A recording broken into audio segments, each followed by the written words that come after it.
say the earth and its every glory. She will teach her child every golden story. She's the woman of the earth, spreading love.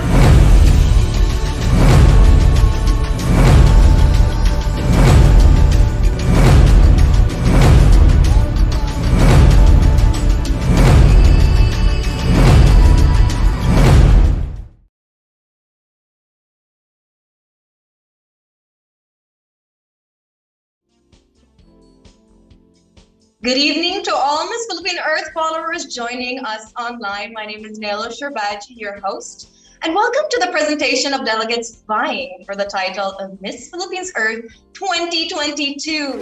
It has been the pageant's tradition to highlight different aspects of the environment each year. For 2022, Miss Philippines Earth walks on the wild side as it puts the spotlight on the country's endemic species, some of which are facing extinction. And in tonight's presentation, you'll get to know more about the beauty of the Philippine wildlife and, of course, the timeless beauty of a Filipina.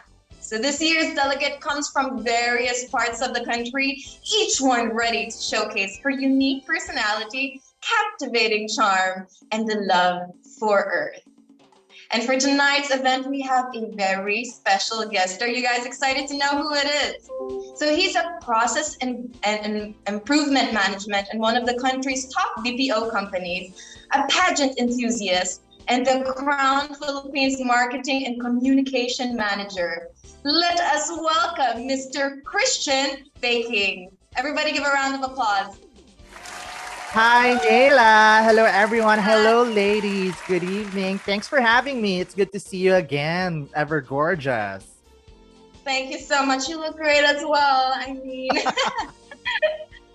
by the way, guys, he owns Crown. Crown is actually one of my favorite pageant pages, so make sure to check it out. I'm really eyeing to see who he's gonna put as one of his spotlights this year. So anyways, moving on.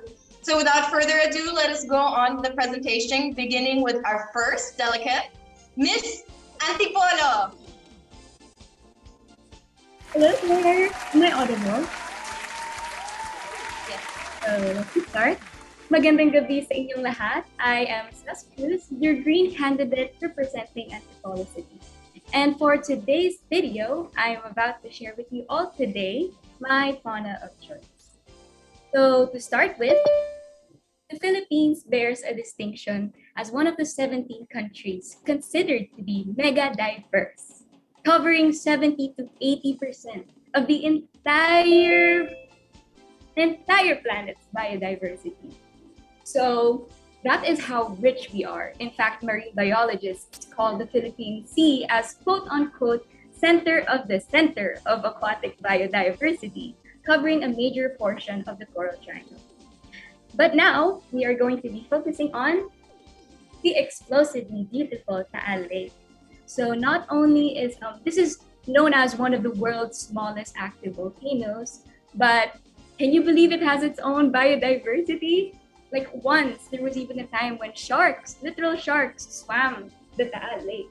So not only is it home to the tawilis, the world's only known freshwater sardine species, but it is also home to my fauna, which is the Lake Taal Snake. So scientifically known as the Hydrophis semperi and locally known as the Duhol matapang, it is the perfect example of don't judge a book by its cover, because it is one of the only 2 freshwater sea snakes in the world. But don't let the sea snake fool you, for it is also venomous, though they're generally docile. So both the tawilis and the Lake Taal Snake, here, I forgot to change. So both the tawilis and Lake Taal Snake are distinct examples of how nature and biodiversity works. So Taal Lake was once an arm of Balayan Bay, which opens to the West Philippine Sea. However, its frequent eruptions brought drastic changes in the surrounding landscape, so resulting in the isolation and eventual formation of Taal Lake. So before there was salt water, now there is fresh water. So this new ecosystem led some species to adapt and of course, evolved in order to survive. So that included the willies and the Lake Taal Snake. Unfortunately, not much is known about the Lake Taal Snake, as this tends to be more overshadowed by the more known and more economically valued the willies. The IUCN has listed this species as vulnerable, but as of now, there is still no species-specific conservation measures as of today. That's why a friendly reminder to all whom it may concern: whatever you do when encountering this snake, do not kill it. Take every precaution necessary, and most of all, yes, do not kill it, because in the same way that fish are friends, not food, snakes are friends, not foes. That will be all. Thank you, Miss Antipolo. That was a really fun fact for me. I actually hiked in Antipolo and Taal Lake before. I didn't know that there are any snakes. After the whole incident in 2019, are there still snakes right now there, like in this very moment?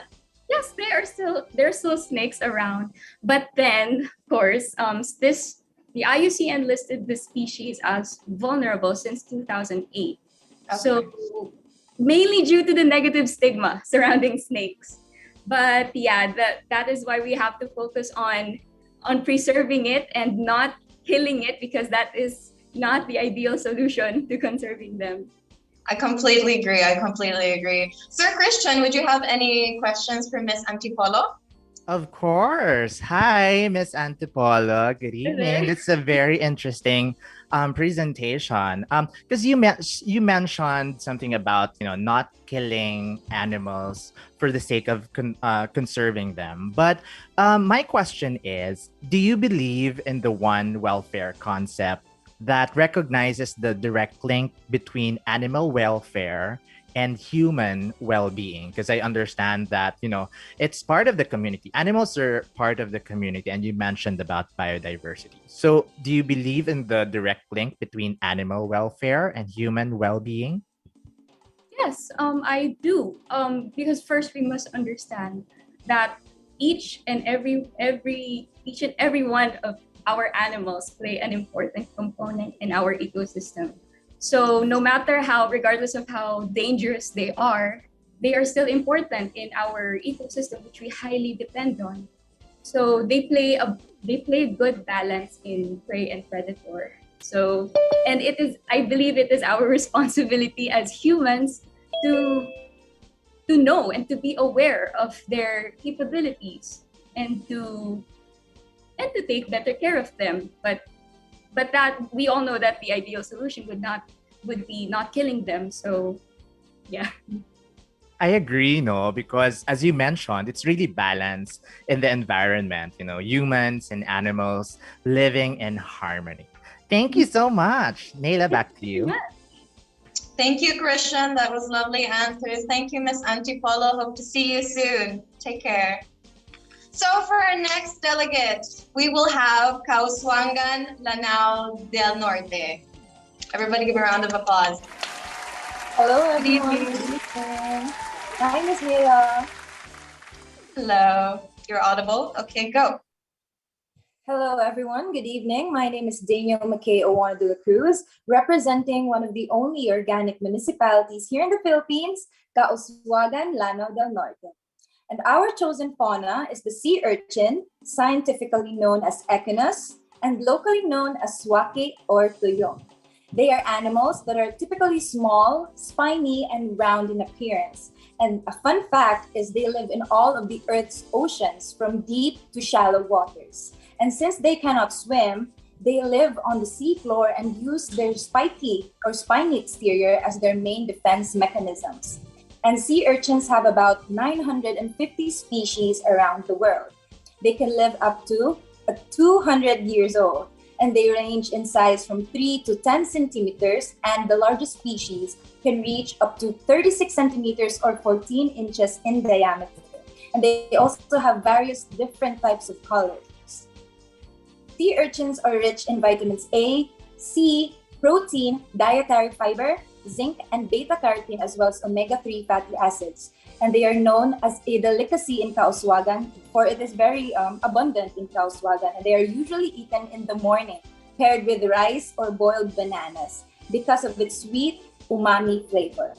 And fishing is one of the primary sources of food and livelihood in Kauswagan, along with organic farming, which is why we have chosen sea urchins as our fauna to promote their livelihood as well. Thank you. Thank you so very much. So I have a question for you. Yes. I've never been to your area, so I wanted to know what are the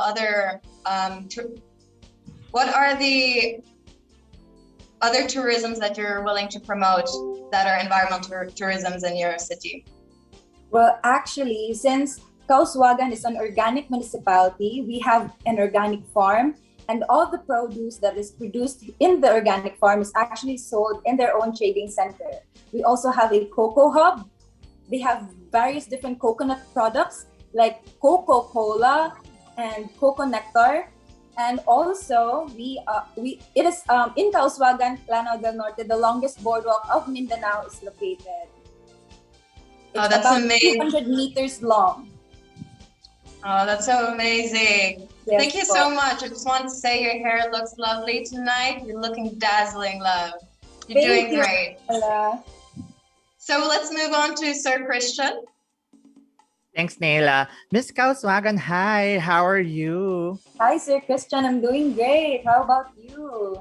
I'm doing great as well. How's your Miss Philippines Earth experience so far? Well, it's actually very overwhelming, and I'm just very grateful to be in this competition. Congratulations, Miss Kauswagan. So my question is, because earlier you mentioned that sea urchins are also considered to be a delicacy, in Yeah. some areas. But vegans, some people who are vegans avoid using any animal-related products. How do you feel about veganism? Well, I don't feel any negativity towards vegans, but I think that as people we have our own preferences. So if they prefer to eat seafood, fish, or meat, I think that we should also respect their own preferences. That's very nice. No, bottom line is respecting everyone's preference. Thank you so much. Naelah, Thank you so back much, to you. sir. Thank you so much, Ms. Kasawangan. Take care. So for our next candidate, we have Lambayong Sultan Kudarat. Round of applause, everybody. Good evening. How are you? Hello everyone. I'm good. I'm feeling good. It's nice to see you. You're so beautiful. Thank you. So are you, honey. Okay, go on. Yes, but just let me share my screen now.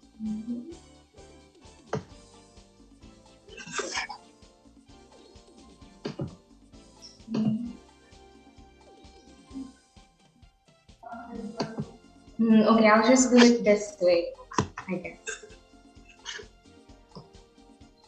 Hello again, everyone. Naimbag na nag-iikat na kayo amin. I am Claudia Loffer-Riman from the municipality, encapsulated with good leadership, Angat Lambayong province of Sultan Kudarat. My chosen fauna is summer cobra or Nacha samorensis, which is a snake endemic to the southern Philippines. And it is also known for its erratic behavior and venom-spraying assaults whenever it feels threatened. And the fact that they outgrow their skin for me is a symbolism of resiliency and boldness. And that is really the persona that I wanted to portray. I want to exude, to develop, and to mature even in the face of adversity. Same with the summer cobra. And of course, I also related snakes in general to the character of Medusa, and she is best known of having hair made of snakes, and for her ability to turn anyone she looked at to stone. And however, people judge her due to lack of knowledge about her backstory, because Medusa was actually raped, accused, and heavily cursed. And the message in that story is that knowledge and awareness can truly make a difference. That is why, like how we should change our perspective about Medusa, we should also change our view about snakes. because we should respect them as our co-creation. We should respect the nature in general. We should respect wildlife as a form of our respect to God. Thank you. That was wonderful. I completely agree. Awareness is really part about educating people around you. So I'm curious to know, what are the important life lessons that you carry and you think every single person should know? Well, as for me, I think the biggest lesson that we should carry, of course, is to always look in the inside of things and in the good of everything. Because we shouldn't judge. I know this may sound cringe, but we should not judge the book by its cover. Because we should always look into the inside, because on the inside we can see the experiences, the pain, and all of that. So in that we can all learn. We can use our knowledge to help that someone and to grow as a better person. I really felt that. That was beautiful. I agree. I think there is beauty in every single person. Do not judge a book by its cover, but just try to express yourself and see the positivity in the situation. That was beautiful. Sir Christian, would you have any questions? Yes, Naelah, I agree. That was a very beautiful statement. Hello, Miss Lambayong. How are you? Yes, I'm doing good, sir. So, well, I appreciate, the life lessons that you shared with us earlier. But if you had a chance to change the world, probably, what would you do? Well, that's a deep question, but yes, if I would have the chance to change the world, what I would do is to educate everyone about especially the environment, because now, as we can see, our environment is really damaged because humans have detrimented the environment a lot. So if we just have awareness about our environment, I think it will not turn this way. So yes, that's it. Because we are liable for all of this. We are liable for all of the damage in our environment. So if we have an awareness beforehand, I think it will all be good and it will all turn better. I agree, that's a very beautiful statement because you mentioned about awareness, and it's actually the key to influencing, positivity and, being optimistic about what the future holds for every one of us. Now, I'd like to be more specific about the fauna that you presented, about snakes. Do you think should animals be allowed to experience pain for medical research? Because there are studies that make use of snakes. But do you think animals should be allowed to experience pain for medical research? Well, from my own perspective, experimenting on snakes or on animals in general is truly unethical. However, if the experiments output will be for the betterment of everyone, especially for the betterment of that specific species, then I think it should be allowed. Thank you so much. Very nice. Back to you, Naelah.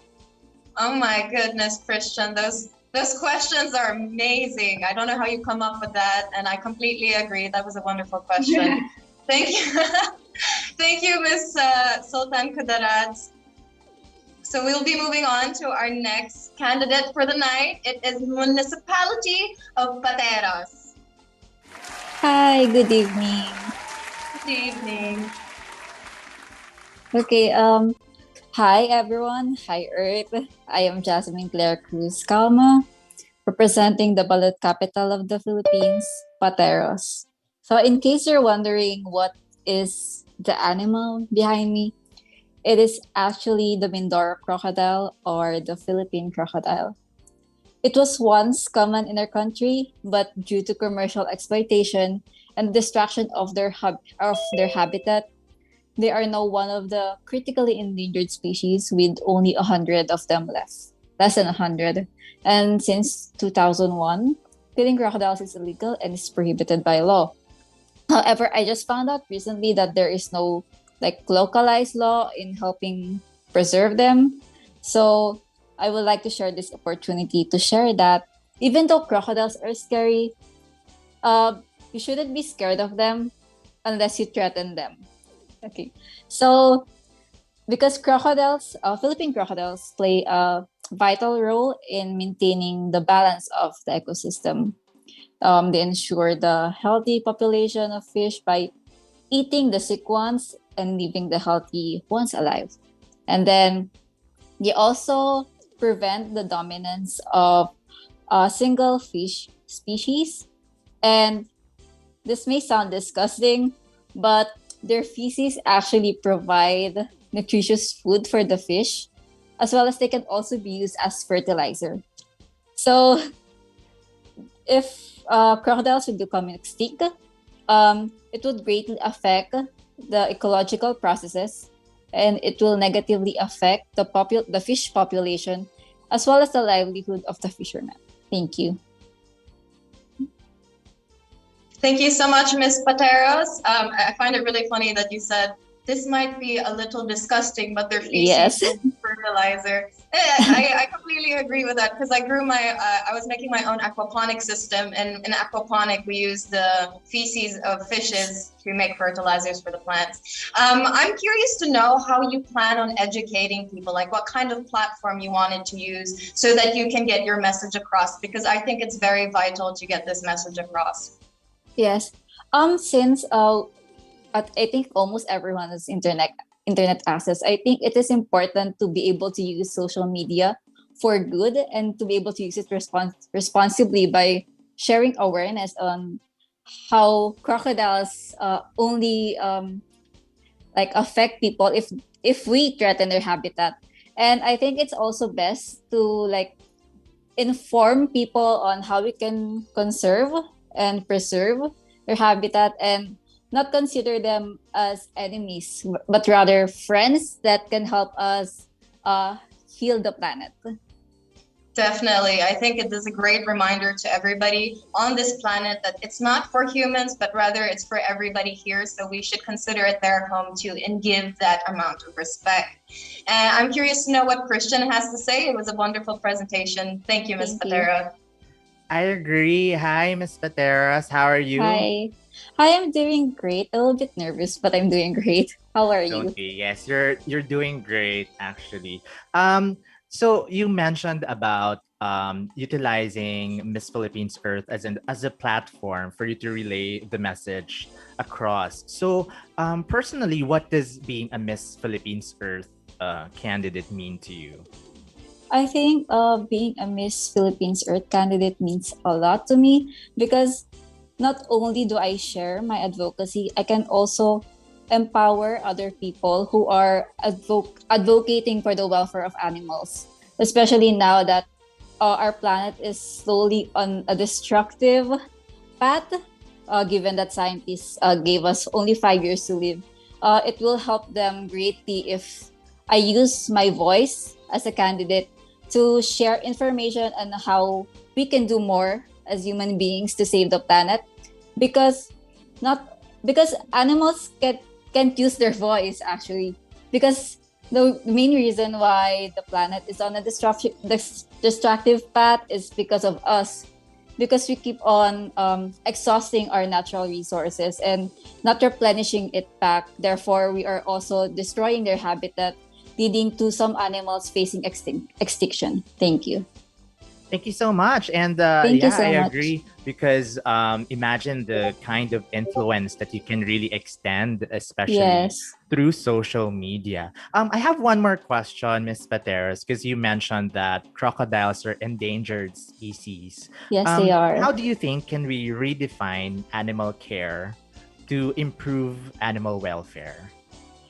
I think the best one is not to remove animals from their habitat and not make them as pets at home.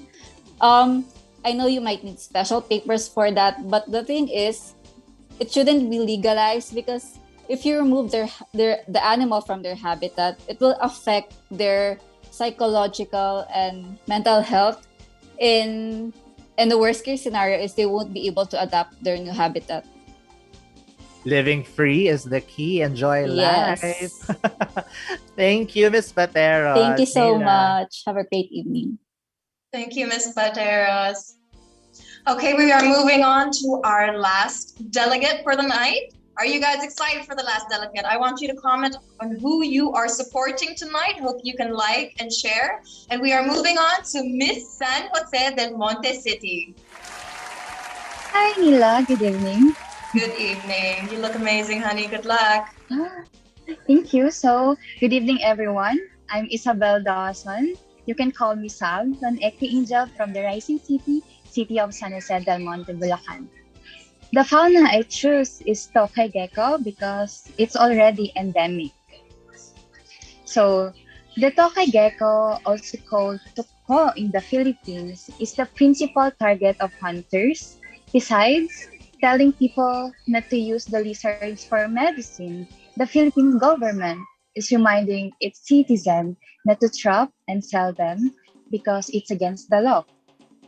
And then the description of a scientific paper published back in 1998 with the journal Zhong Yao Kai, or the Journal of Chinese Medical Materials, says the heads and feet of geckos have obvious pharmacological action without any toxic or side effects.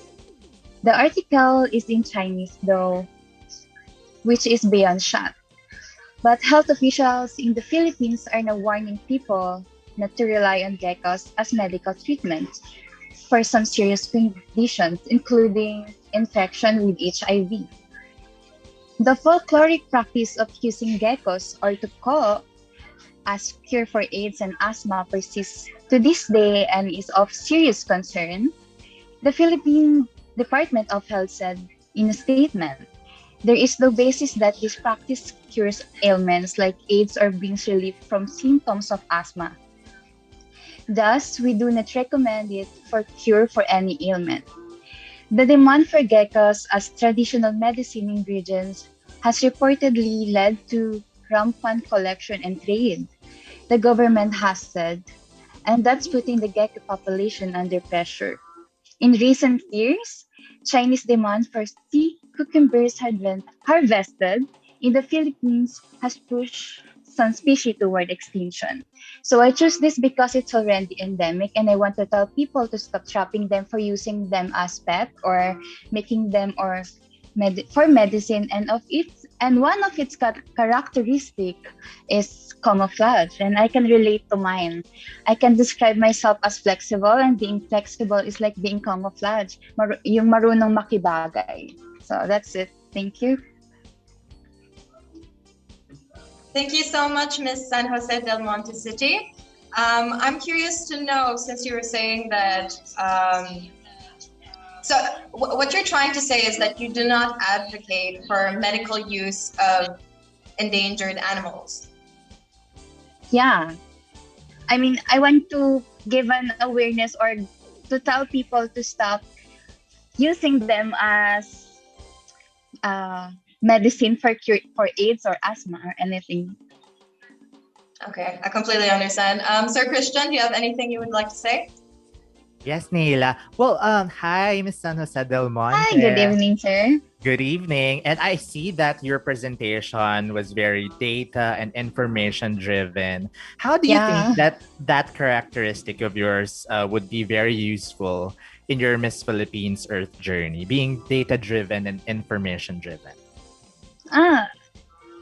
So I can, being Miss Philippines Earth, we should be flexible and dapat may alam ka. Lahat alam mo dapat. Kasi tumatayo ka sa harap ng maraming tao, hindi bilang babae lang eh.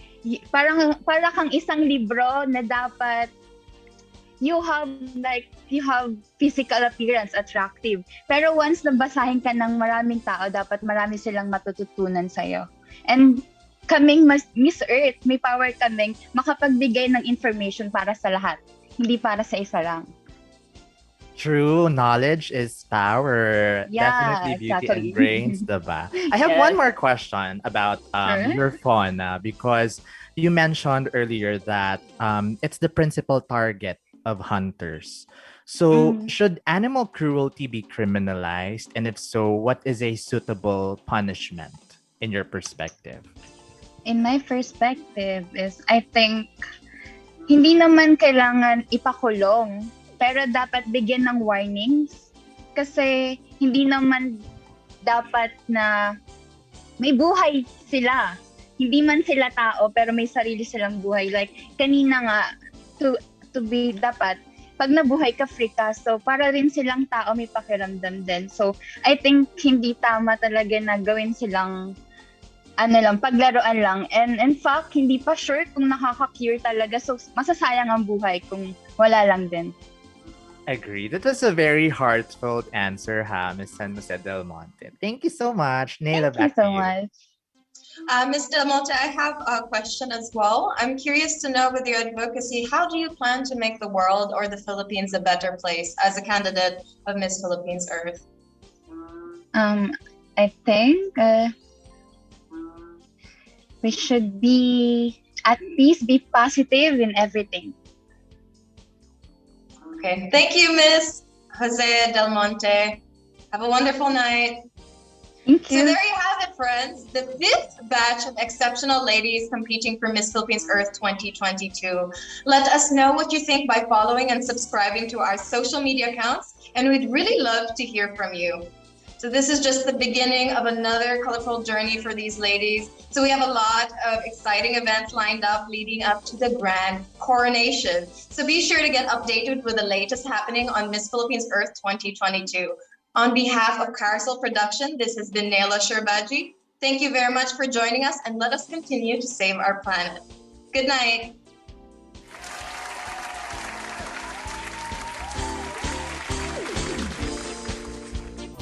Woman of the earth.